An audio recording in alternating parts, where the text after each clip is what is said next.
राधे राधे सभी भक्तों को, कैसे हैं आप सब। और मैं भोलेनाथ का बहुत सुंदर भजन लेके आई हूँ आपके लिए। आप सुनना और बताना कि आपको ये भजन कैसा लगा। और इस भजन में गौरा मैया भोले जी से क्या कहती हैं कि भोलेनाथ देखो जमाना कितना बदल गया है, आप कब बदलोगे। तो वो क्या कहती हैं इस भजन के माध्यम से।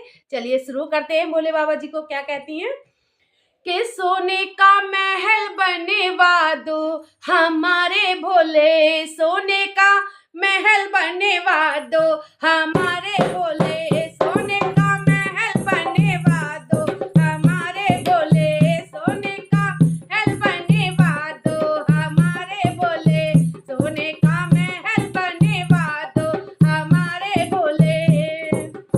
और क्या कहती हैं गौरव मैया भोले जी से कि लंबी जटाओं को रखना छोड़ दो, लंबी जटाओं को रखना छोड़ दो, हाँ लंबी जटाओं को रखना छोड़ दो, लंबी जटाओं को रखना छोड़ दो। और हनी सिंह कटिंग करे वालो हमारे भोले, हनी सिंह कटिंग कर वालो हमारे भोले, सोने का महल बनवा दो हमारे भोले, सोने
राधे राधे सही भक्तों को। आपको भजन ये कैसा लगा कमेंट्स करके ज़रूर बताना और मेरे इस चैनल को सब्सक्राइब करना और मेरे भजनों को लाइक करना, शेयर करना। राधे राधे।